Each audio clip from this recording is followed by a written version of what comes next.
சிபியும் தமிழும் வந்துட்டு போட்டிக்கு ஒத்துக்கிட்டனால வந்துட்டு ஆஃபீஸ் கூட்டிகிட்டு போகிறாங்க நம்ம ஜானு. கூட்டிகிட்டு போயிட்டு அங்கே வந்துட்டு ஃபஸ்ட்டு போட்டியாக என்ன சொல்கிறாங்கன்னா, மேடம் வந்துட்டு ஹெல்த் மிக்ஸு அந்த இதுவும் வந்துட்டு முதல்ல கையில் எடுத்தாங்க. அது ஏனோ பெருசாக வந்துட்டு இதுவும் ஆகலை. ஆனால் மேடம் அதை விடணும்னு தோணலை. அதை வந்துட்டு இது பண்ணணும். அதையும் வந்துட்டு நம்ம எப்படியாவது வந்துட்டு கரெக்டாக இது பண்ணி கொண்டு வரணும்னு நினைக்கிறாங்க. அதனால் வந்துட்டு நீங்கள் தான் இதுக்கு வந்துட்டு ஒரு தீர்வு கொண்டு வரணும். எப்படி கொண்டு போய் சேர்த்தா வந்துட்டு மக்கள்கிட்ட போவோம், எப்படி கேம்பெயின் பண்ணணும் அப்படின்ற மாதிரி ஒரு இதுவும் 2 பேருமே தனித்தனியாக ரெடி பண்ணி எடுத்துகிட்டு வரணும்.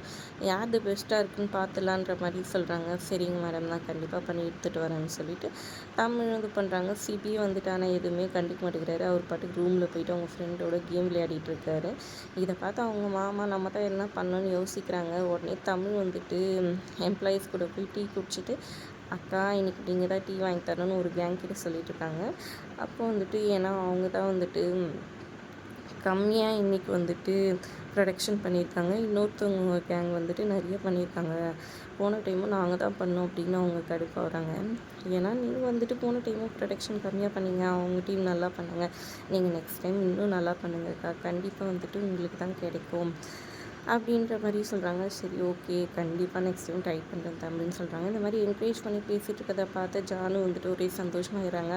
எம்ப்ளாயீஸை இப்படி தான் தட்டி கொடுத்து வேலை வாங்கணும் அப்படின்ற மாதிரி சொல்லிட்டு நினச்சிக்கிட்டே போகிறாங்க. அப்புறமா தமிழ் வந்துட்டு இந்த மாதிரி ஹெல்த் மிக்ஸ் பற்றி பேசிகிட்டு இருக்கிறாங்க. இதெல்லாம் போட்டு இப்படி பண்ணலாம் அப்படி பண்ணலான்ட்டு இதை வந்துட்டு அவங்க மாமா ஒட்டு கேட்டுடுறாரு. அப்புறம் ஹெல்த் மிக்ஸ் வந்துட்டு ரெடி பண்ணி எடுத்துகிட்டு வராங்க. சிபி ஒரு பக்கமும் தமிழ் ஒரு பக்கமும் இதில் வந்துட்டு சிபி ப்ரெசென்ட் பண்ணுறாரு ஜானு கிட்ட. இதில் வந்துட்டு ஹெல்த் மிக்ஸ் சூப்பராக இருக்கும், இது வந்துட்டு கூழ் மாதிரி பண்ணியிருக்கோம், இதை வந்துட்டு இது பண்ணலாம் அப்படி இப்படின்னு சொல்கிறாங்க. இதை பார்த்த உடனே வந்துட்டு டக்குன்னு ஜானு வந்துட்டு டேஸ்ட் பண்ணி பார்க்குறாங்க. உடனே வாங்கி தமிழுமே டேஸ்ட் பண்ணி பார்க்குறாங்க. அது எப்படி சார் கொஞ்சம் கூட கூச்சமே இல்லாமல் ப்ரெசென்ட் பண்ண வந்துட்டீங்கன்னு சொல்கிறாங்க. என்னாச்சு தமிழ்னு கேட்க, இது என்னோட இது மேடம் ஐடியா, இவங்க வந்துட்டு இது பண்ணியிருக்காங்க அப்படின்னு சொல்கிறாங்க. அதை கேட்டவுடனே, உன்னோட இதுவெல்லாம் தெரியணும்னு எனக்கு எந்த அவசியமும் கிடையாதுன்னு சொல்கிறாங்க. என்ன சிபி இதெல்லான்னு கேட்க, எனக்கு இது மாமா தான் சொன்னார் அப்படின்னு சொல்கிறாங்க. சரி ஓகே மேடம், சாருக்கு வந்துட்டு அவரோட இதுன்னு தானே சொல்கிறாரு, அப்படின்னா வந்துட்டு இங்கேயே இதை செஞ்சு காமிக்க சொல்லுங்கள், சார் ரெடியாக இருக்காரா செஞ்சு காமிக்கிறதுக்குன்னு கேட்குறாங்க. நான் ரெடி மாமா, என்ன ஓகேவான்னு சொல்ல அவங்க மாமா தயங்கிட்டே நிற்கிறாங்க. 1 மினிட் சொல்லிட்டு அவங்க மாமாவை தனியாக கூட்டிகிட்டு போய், என்ன மாமா இது உங்களுக்கு தெரியும் தானே, நீங்களாக கொடுத்த ஐடியா தானே எடுத்துன்னு கேட்க, இல்லை மாப்பிள்ள அவங்கள ஒரு ஆள் நம்மளோட ஆள் இருக்காங்க, அதனால தான் வந்துட்டு அவளோட ரெசிபி தான் இது அப்படின்னு சொல்கிறாங்க. அதை கேட்டோன்னே செம்ம கடுப்பாயிடுறாரு. என்ன மாமா இப்படி பண்ணிட்டீங்க, நான் ஜெயிக்கணும் தான், ஆனால் அதுக்காக வந்துட்டு இப்படியெல்லாம் ஜெயிக்கணும்னு அர்த்தம் கிடையாது, நான் போராடி நான் இது பண்ணி ஜெயிப்பேன், இதெல்லாம் எனக்கு வேணான்னு சொல்லிவிட்டு நேராக போய்ட்டு நான் இந்த போட்டியிலேருந்து விலகிறேன், மாமா ஏதோ தெரியாமல் பண்ணிட்டாருன்னு சொல்கிறாங்க. அதெல்லாம் எப்படி மாப்பிள்ள, இதெல்லாம் வந்துட்டு அத்தை இது பண்ணது, இது வந்து எல்லாத்தையும் கலக்கி எடுத்துகிட்டு வருவான், இவள் வந்துட்டு ஜெயிச்சுட்டு ஆகிடுமா, அதெல்லாம் முடியாது, நீ விட்டு கொடுத்தாலாம் அவள் ஜெயிக்கக்கூடாதுன்னு சொல்கிறாங்க. சார் இது வந்துட்டு இது அந்த ஹெல்த் மிக்ஸ் மட்டும் கிடையாது, இதில் வந்துட்டு பாதாம் இந்த நட்ஸ் அது இதுன்னு சொல்லிவிட்டு நான் எல்லாம் பவுட்ரு பண்ணி அளவாக போட்டிருக்கேன் அப்படின்ற மாதிரி சொல்கிறாங்க. சரி தமிழ், நீ உன்னோட இதுவை எக்ஸ்பிளைன் பண்ணு, எப்படி கேம்பெயின் பண்ணுறது அப்படி இப்படின்னு கேட்க, உடனே எல்லாத்துக்கும் எக்ஸ்ப்ளனேஷன் கொடுக்குறாங்க.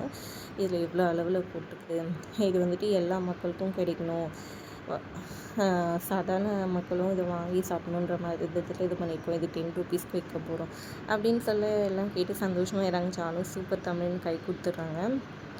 அதுக்கப்புறம் சிபிக்கிட்ட மன்னிப்பு கேட்குறாங்க. சார் நான் கூட நீங்கள் தான் எடுத்தீங்களோன்னு நினச்சிட்டேன் அப்படின்னு சொல்கிறாங்க.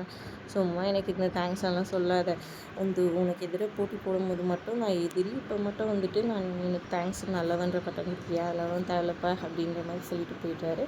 அப்போ எங்கள் வீட்டில் வந்துட்டு சிபி சோகமாக இருப்பாருன்னு சொல்லிட்டு நம்ம என்ன சமைச்சிருந்தோம் போல, அவங்க அத்தை பொண்ணு ஒரு பக்கமும் அவங்க கேர்ள் ஃப்ரெண்ட் ஒரு பக்கமும் எடுத்துக்கிட்டு தேடிட்டு போகிறாங்க. பார்த்தா கார்டனில் இருக்கிறாரு நம்ம சிபி. அவங்க வந்துட்டு சிபி அப்படின்னு சொல்லிட்டு போகிறாங்க. அப்போ கரெக்டாக நம்ம ஹீரோயின் வந்துட்டு அந்த பக்கம் போகிறாங்க. ஹீரோயின் வந்துட்டு பார்த்து, சார் நான் கூட உங்களை எதுவாக நினச்சிட்டேன் அப்படின்னு, போதும் நீ உன் வேலையை பார்த்துட்டு போ அப்படின்னு சொல்லிட்டுருக்காங்க. சார் எந்த நேரத்தில் நீங்கள் திட்டுவீங்க, எந்த நேரத்தில் இது பண்ணுவீங்க தெரியல சார்ன்ற மாதிரி இது பண்ணிட்டுருக்காங்க. கரெக்டாக அவங்க கேர்ள் ஃப்ரெண்ட் வேறு, ஹலோ இங்கே பாருங்கள் இங்கே தான் வந்துட்டு இருக்கார் சிபி சார் அப்படின்ற மாதிரி சொல்ல வராங்க. அமைதியார் அப்படின்னு சொல்லிட்டு அவங்களையும் இழுத்துட்டு போயிட்டு முதல்ல வந்துட்டு ஒளிஞ்சிக்கிறாரு. அவங்க 2 பேர்கிட்டேருந்து தப்பிக்கணும்னு சொல்லிட்டு ஹீரோயின் பார்க்க அவங்க வாயை குத்திட்டு இருக்கிறாரு. அப்படியே ஒரே ரொமான்ஸாக 2 பேரும் ஒருத்தர் பார்த்துட்டு இருக்காங்க. அங்கே தப்பிக்கிறேன்னு சொல்லிட்டு இங்கே மாட்டிக்க போகிறாரு சிபின்னு தான் நான் நினைக்கிறேன். நீங்கள் என்ன நினைக்கிறீங்கன்றதை மறக்காம கமெண்ட் பண்ணுங்கள். வீடியோ பிடிச்சிருந்தா லைக் பண்ணிக்கோங்க.